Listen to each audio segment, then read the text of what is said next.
Hello folks, this is David Hurley of EasyChessTips.com, your pub chess bluffer, reporting on a game of chess I played against my regular opponent earlier this week, in which I was white and opened with d4, as is my custom, and my opponent responded with d5. I brought out c4, and black came in with knight to f6, which brings us into the martial defense. And I indeed took the d pawn with my c pawn, and as is customary, black took that d pawn with his knight. And so you can see here now that Lichess recommends an immediate e4, which is quite interesting because actually that's what I played, even though it is not recommended by John Watson in my go-to book when I'm playing the d4 opening, a strategic chess opening repertoire for white. He says that it's better here to finesse with knight to f3, as it avoids any opportunity for early counterplay by black, and we get into this nice little setup here for white. The thing is that if you play an immediate e4, there is a risk of some counterplay from black. However, keep in mind that this is the pub chess bluffer in action, and it's good to think about who you're playing and whether or not it's likely that they will see the opportunity for counterplay. In a typical pub or casual game, we often miss, or our opponents also often miss, glaring opportunities for advantage. So it might be worth just ploughing on with this second move in that kind of situation, which is what I did. And we had the retreat of the knight back to f6. I followed up indeed with knight to c3. Now this move here, which you can see Lichess recommending, is the point at which that counterplay mentioned by John Watson can come in. Black immediately attacks. Now, if my knight had been here already on f3, it could simply take the pawn. So that would therefore inhibit that e5 move. But when the knight is not on there, when the knight is not on f3, then black has this opportunity for counterplay. And one way it can go is something like this. And you can see now that white still has a small advantage, but it's not so clear that that can be maintained. There's a lot to play for. I made another video some time ago showing some of the other ways that failing to play that early knight to f6 can play out for white and the problems it can lead to. However, I did not worry about that on this evening. I simply played that quick e4 move. Black retreated his knight back and did not do the e5 move, but instead went into something resembling a Grunfeld setup. And this is where it took us. I now have this nice strong center. And there's this fianchetto of the bishop on g7. And here I played a slightly weak move, a slightly careful move. I didn't really want to give this bishop, black's c8 bishop, any leeway to come in here. So I played the careful h3. You can see that the Lichess engine isn't too impressed with it. It's moving gradually back towards equality. At this stage, however, black castles, and I bring my c bishop out, looking at what looks like a rather weak pawn over here. And again, there is this break into the center. The c pawn break is recommended by Lichess. However, what we had instead was an attempt at, or was actually a double fianchetto setup. I moved my rook over to c1, concerned about this long diagonal here. I didn't want to get into a situation where my pawn was tangled up, having to sit in front of the rook. So I moved my rook over here to this this file, which will be an open file or semi-open file once this knight moves on. We then now have the double fianchetto, and this move Lichess is not keen on at all. It looks like I've just achieved equality from an advantageous position. However, this is the only time during the course of the game, apart from right at the start, where Lichess gives us equality in its assessment, because what we have is this series of moves here, which lead, in fact, now again, I'm playing quite carefully, and I did not consider, in fact, this moving my bishop forward. I felt it was safer to bring it back here, doing duty, guarding that pawn so that the knight is free to move, and maintaining its eye on this diagonal. Now, this is where things got interesting, because my opponent spent some time doing some basic calculation, counting how many pieces he had eyeing this pawn here, which becomes the key pawn, this d5 pawn. He's got his knight, he's got both knights attacking it, and his bishop and his queen. So he counted up 4, and what I have defending it is 1 pawn, 1 knight, and the queen. So it's 4-3, and he thought it would therefore be worthwhile going in and attacking and taking this pawn. However, it would be a good idea to keep your eyes on this pawn here, which, as I mentioned before, I put my bishop over here on f4, looking at this pawn as a weak pawn. And that is, in fact, what it is. Now, this pawn is weak because it's only being defended by the queen. So if somehow we can knock the queen off her home square, this pawn will suddenly be undefended. So if we keep all that in mind for what follows, let's see if we can leave the marks on there for now, and continue with, here we go, get the cursor back, continue with our moves. So we have knight, the b knight takes d5, pawn takes d5, and here I was rather surprised at the choice.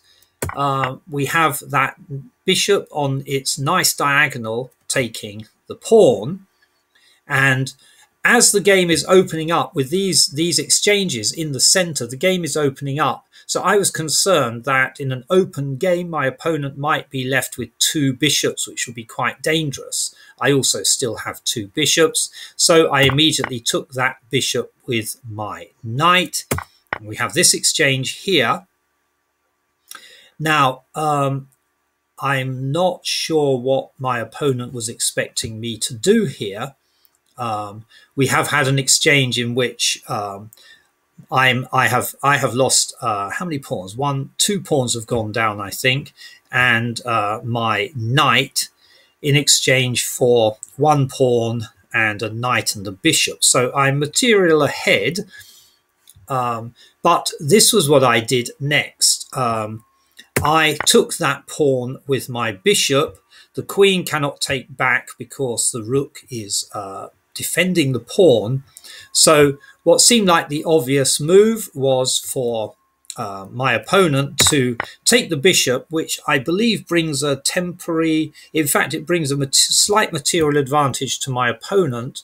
However, this is where things got very nice for white. By knocking the queens off, suddenly there is an unprotected knight which can be gobbled up by my rook. And so, in short, there was a failure of calculation on the part of black. So that kind of justified my move, moving my bishop to f4. And from there, you can see that we have a nice advantage for white, and that advantage is never relinquished through the rest of this game. So this is how things played out from here. Black clawed back some material by taking that unguarded b2 pawn. Now, I felt that it would be a good idea to get my king into his little fortification, into safety, and worry about these two unguarded pawns. I can always pick up one of these later. My opponent was offering to swap off rooks. Now, I'm one minor piece ahead here. I have this material advantage. I have fewer pawns, 4 pawns to 1, 2, 3, 4, 5, 6, but I do have one extra minor piece. So in a sense, swapping off makes good sense for me, but I wasn't ready to swap off just yet. I wanted to pick up an extra pawn. I was in two minds about which pawn to take. Lichess is recommending I take the center pawn, which makes good sense. After all, this bishop has a nice station to retreat to here with this pawn supporting. If I take that pawn, then clearly the bishop is unprotected when it retreats to that square. But for my part, I wanted to clear away a path for my A pawn to advance up the file. And I also felt I could bring... one moment. And I also felt I could bring my bishop up to make a fairly solid little bastion here prior to moving my pawn up the file. So I take the A pawn, and this is what happens. We get E6, so avoiding, so preventing me from taking that pawn, but leaving the bishop down here. I then move behind the pawn, looking to pick up another pawn. At this point, a swap-off offer is made again. I've picked up one pawn, so I've moved the material advantage further in my favor. At this point, I'm ready to accept that offer. And so this is what we have right here in the 21st move, halfway through the game.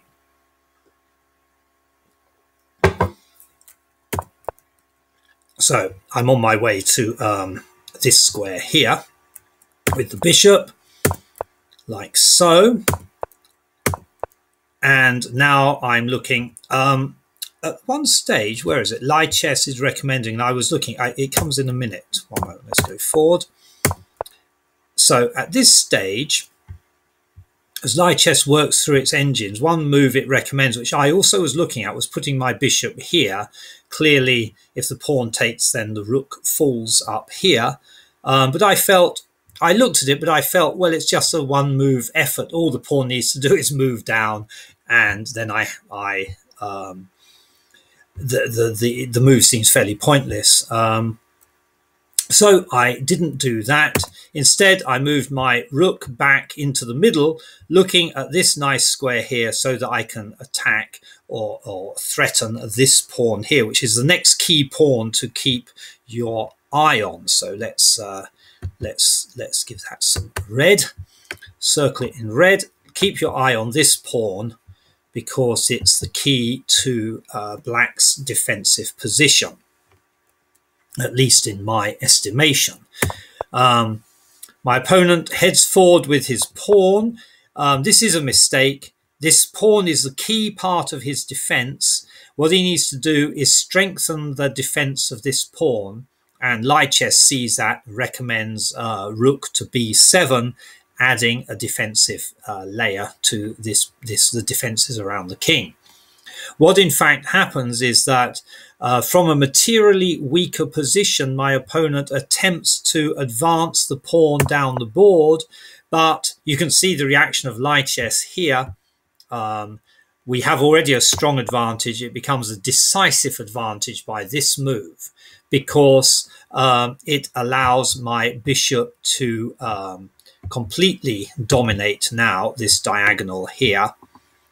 And once I've moved my rook here, you've got this double attack on the pawn, only defended by the king.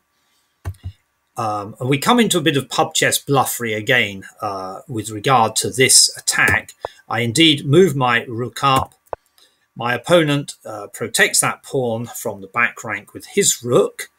I then move my rook back behind, attacking this loose pawn down here.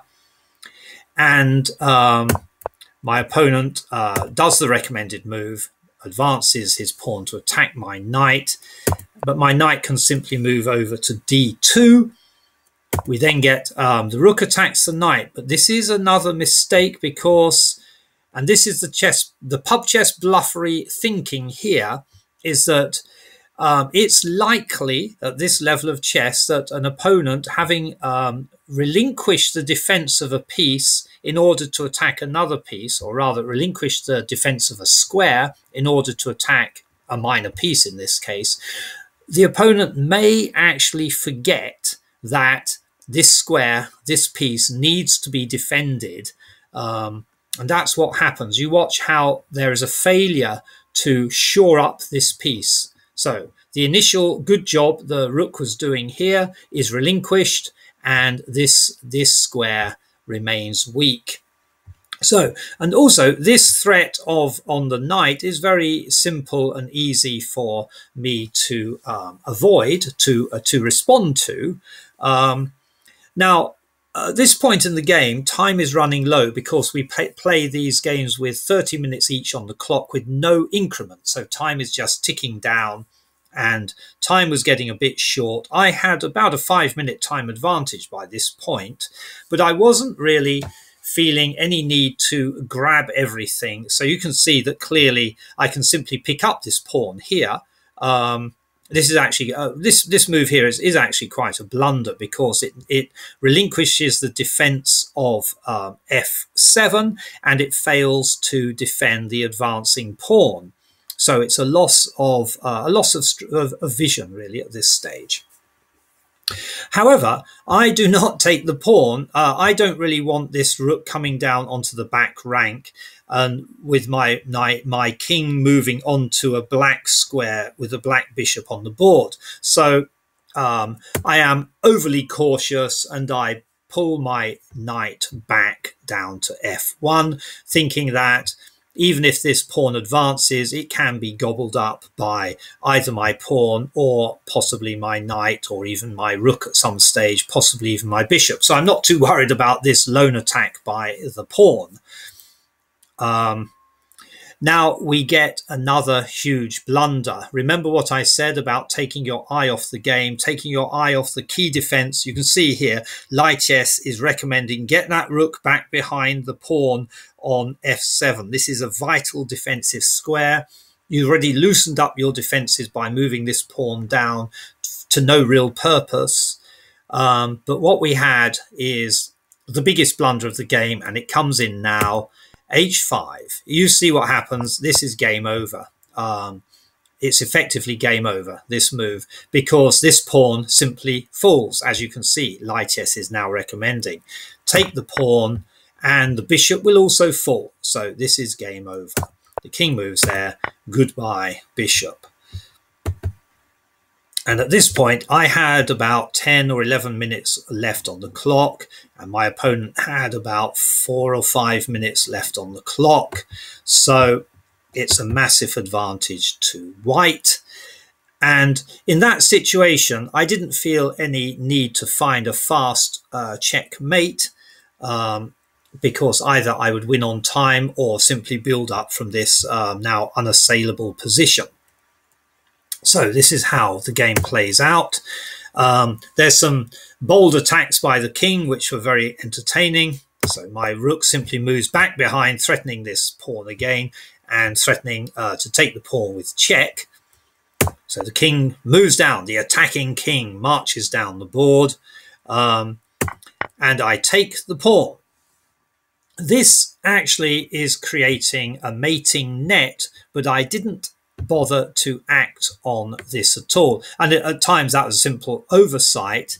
The rook is dominating here this row, so the king cannot retreat, and if the knight moves up here, the king is effectively trapped, and we can then get the pawn in for a checkmate.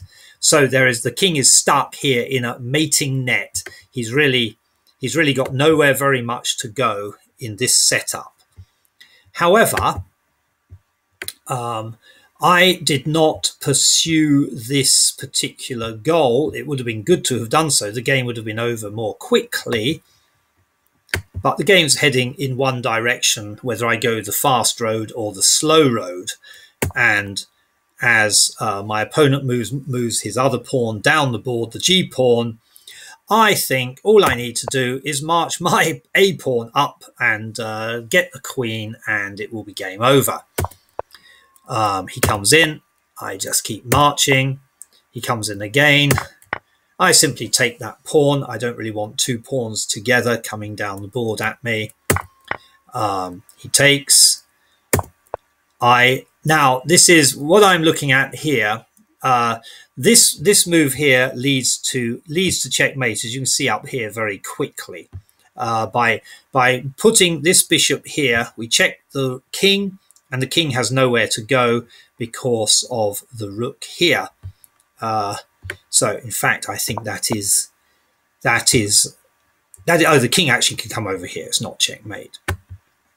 But I instead check with my bishop, because what I've seen is that the king, having again only one square to move to, I had seen that he had only one square to move to. It allows me to capture the rook, which I do here. The king moves, I then bring in check like so, discovered check, and goodbye to the rook. Now, my main concern here is to avoid stalemate at this stage. I think my opponent only had 2 or 3 minutes left on the clock, and I had about 7 minutes. So either I will win on time, or I will march my pawn up and casually get the queen and bring in a nice slow checkmate. This is how things play out here. He advances down. I'm simply not in any hurry. I have enough time on my clock to bring in a queen.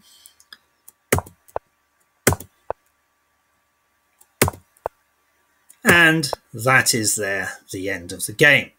There was one checkmate I completely missed, I should tell you about.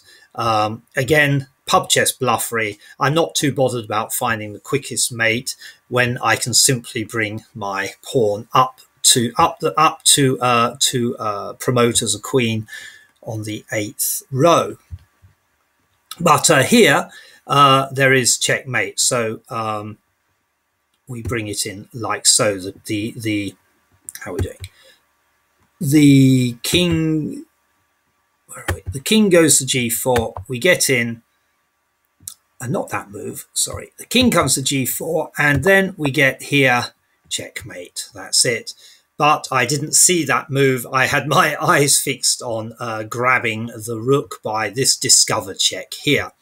So I could have won the game more quickly. However, I nevertheless won the game. I avoided a stalemate once I had promoted my queen, simply by making sure I checked the king, and then that is the end of that. So that was how a very entertaining game unfolded on Wednesday evening.